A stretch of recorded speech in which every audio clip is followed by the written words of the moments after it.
भावी योगी संत नंद लाल की असीम असीम जय जयकार हो। असीम असीम जय जयकार हो।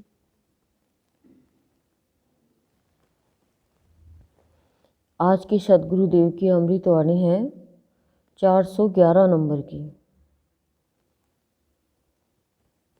दिल चाही हाथों हाथ न हुई,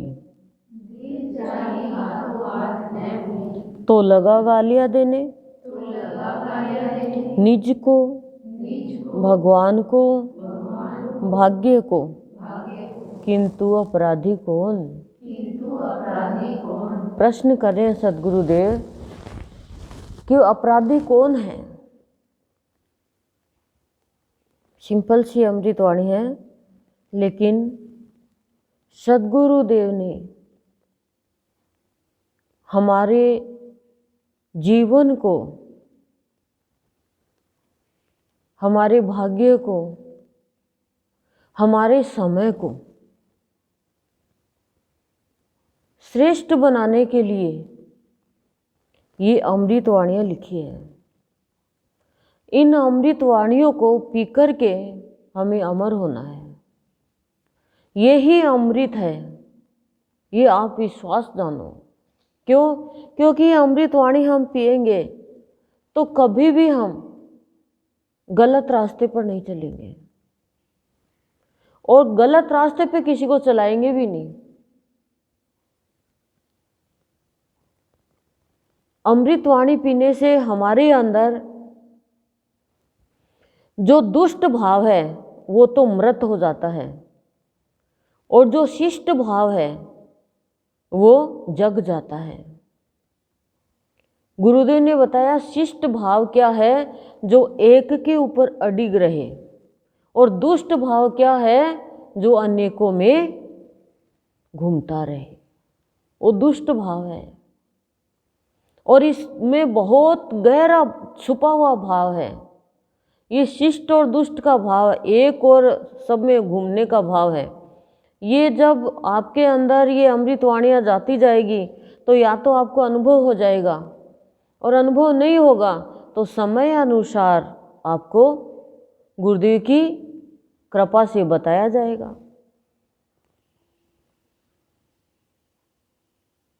और देख लो सभी प्राणी,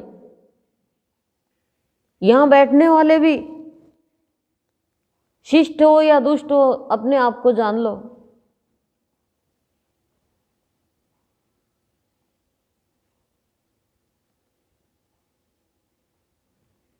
तो कह रही हैं दिल चाही हाथों हाथ नहीं हुई, तो गालियां देने लग गया। किसको? स्वयं को, अपने भाग्य को, अपने भगवान को। लेकिन दृष्टि जब मिलती है तो पता चलता है अपराधी मैं स्वयं हूँ। दिल चाही हाथों हाथ क्यों नहीं होती? ये प्राणी का स्वभाव हो जाता है कि वो अपनी गलतियां नहीं देखता है और भगवान की भक्ति करता है तो तुरंत उसको फल चाहिए। आज हमने बीज डाला, बरसात हो गई, पानी हमने तुरंत डाल दिया, मान लो हमने ही डाल दिया, लेकिन बीज हमारे पानी डालने से थोड़ी आ जाएगा। वो पहले पूरा मिटेगा, मिटने के बाद में वो धरती को फाड़ता हुआ धरती के गर्भ से निकलेगा। तो इतना सा निकलेगा, उसकी कितनी निगरानी रखनी पड़ती है, फिर तुरंत फल थोड़ी लग जाते हैं। धीरे धीरे धीरे धीरे बड़ा होता है, डालियां निकलती है, पत्तियां आती है, कांटे आते हैं, फिर जाके कई वर्षों के बाद में वो फल लगता है। पर मनुष्य क्या चाहता है? मुझे तुरंत ही मिल जाए। ये सब क्यों होता है ये बताओ?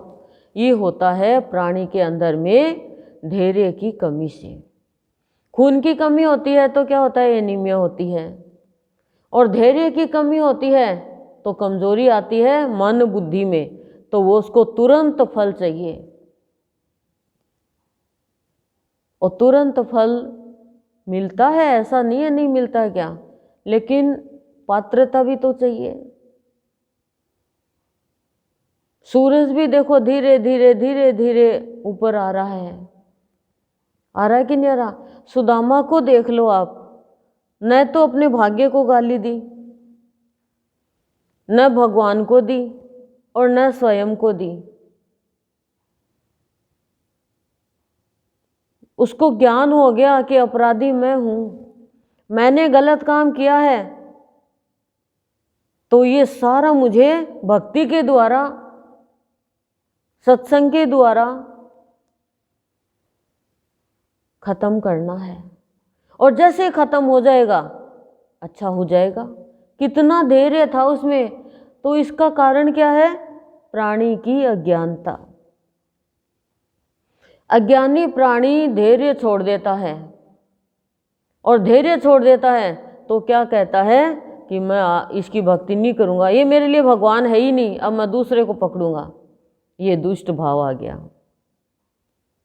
दूसरा भगवान भी नहीं करेगा जब तक हमारे कर्म पूरे के पूरे, जो बुरे कर्म वो अच्छे नहीं हो जाएंगे। सुदामा का उदाहरण कितना अच्छा है। माता बनासा देख लो, क्या गाली दी माता बनासा ने बाबा को, भाग्य को, निज को, कितना कितना सब कुछ सहन किया। समय आया तो बाबा और माता बनासा एक साथ में रहने लग गए, स्वतः ही रहने लगे। और हम तो ये चाहते हैं हम तो आज आए और आज ही हमें सब कुछ मिल जाए। तो भगवान को भक्त की जरूरत है, पर ऐसे प्राणियों का भगवान क्या करे जो न इधर का न उधर का, जो भटकता रहता है, जिसको खाली संसार का ही सब कुछ चाहिए। भक्त कहता भगवान जब तेरी इच्छा हो मुझे दे देना, मेरा जीवन सजा देना, लेकिन इतनी कृपा बनाए रखना कि तेरी याद देते रहना। वो याद मांगता है। और क्या मांगता है भक्त? भक्त जो मांगता है वो साधारण प्राणी तो सोच भी नहीं सकता। भक्त कहता है कि हे प्रभु मुझे गोपी के जैसा भाव दो, राधा के जैसा प्यार दो, मीरा के जैसी भक्ति दो, प्रहलाद के जैसा विश्वास दो, चातक पक्षी के जैसी लगन दो, बिन पानी के मछली छटपटाई ऐसी छटपटाहट दो, निमित्त का भाव दो, हर पल हर श्वास में तेरी याद रहे, ऐसी कृपा करो। मेरे अंग अंग में, मेरे रोम रोम में आपका निवास हो। भक्त मांगता है ये चीज, और फिर उसको देनी पड़ती है, उसको जीवन सजाना पड़ता है। वो नहीं कहता है मुझे ये दे वो दे ऐसा दे वैसा दे, वो कहता तेरे जचे तो दे, तू जिम्मेदार है, बस मेरा मन तेरे में लग जाए, मेरी बुद्धि तेरी भक्ति में लीन हो जाए। वो कभी कहता ही नहीं तूने ये किया तूने वो किया, मुझे ये नहीं मिला मुझे वो नहीं, ये तो शिकायत हो गई। वो तो कहता मेरा भाग्य तो बहुत ऊंचा है।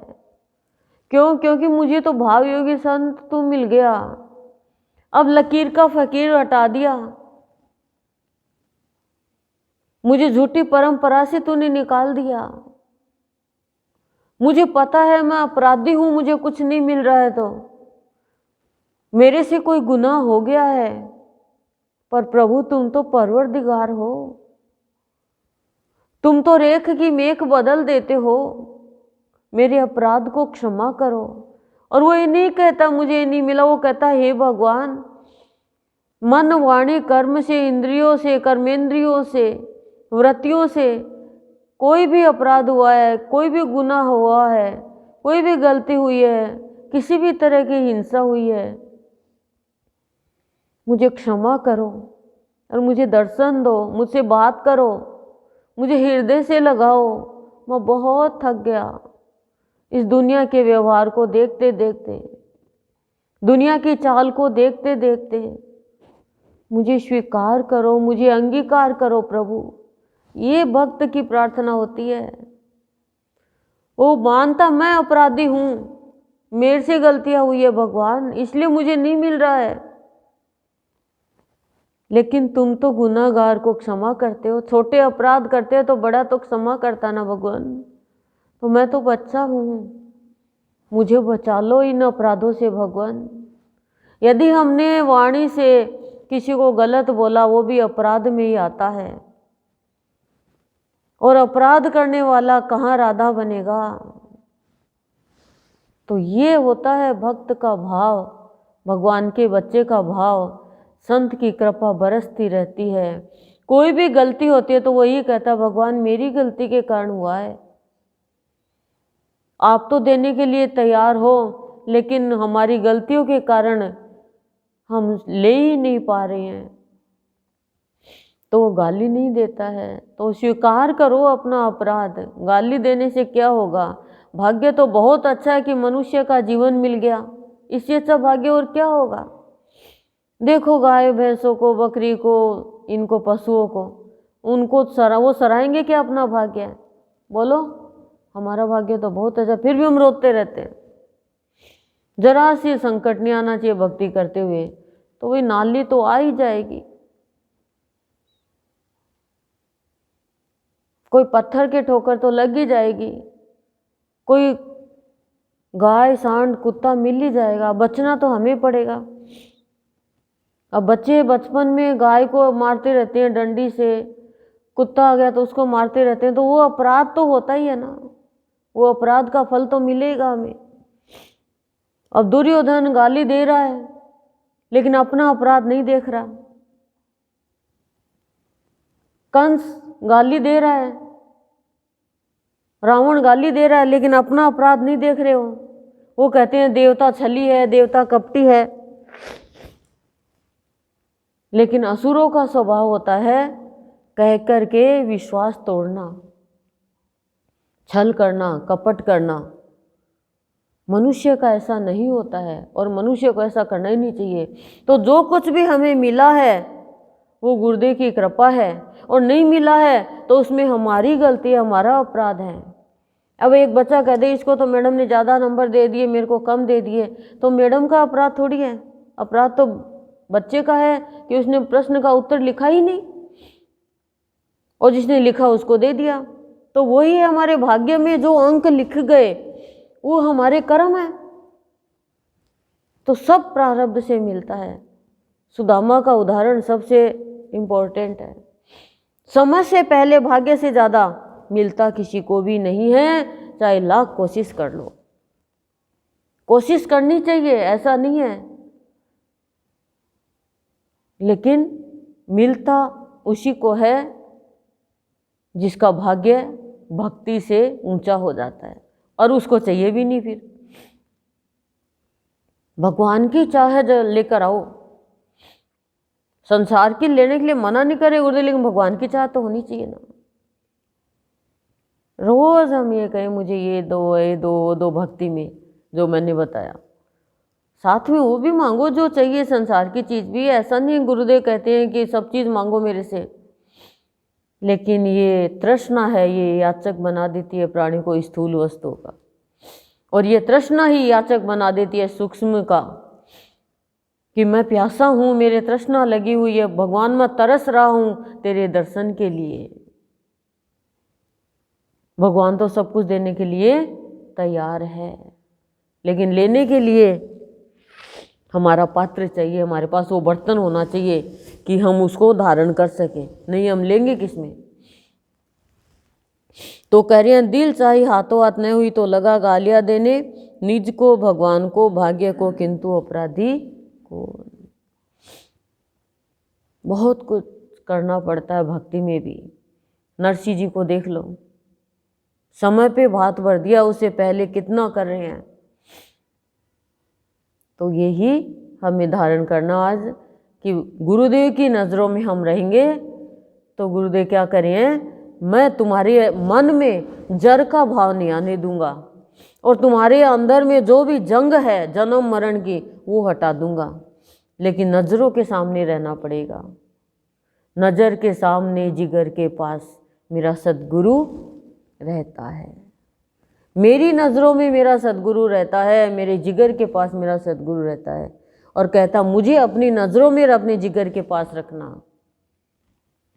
भक्त भगवान को कहता है अपनी नज़रों के सामने अपनी जिगर के पास मुझे रखना और मेरी नज़रों के सामने मेरे जिगर के पास तुम रहना। ये प्राणी का जब जीवन भाग्य वो भाव बन जाएगा तो गलती होगी नहीं। जब भगवान की नज़रों में रहेंगे तो भगवान गलती नहीं करने देंगे, और जिगर के पास रहेंगे तो फिर गाली देने ही नहीं देंगे। वो ये कहेगा मेरा ही भाग्य है ऐसा कि मुझे कुछ भी प्राप्त करने में डिले हो रही है। नहीं, भगवान के यहाँ ना देर है ना अंधेरा है। ओम शांति शांति प्रशांति।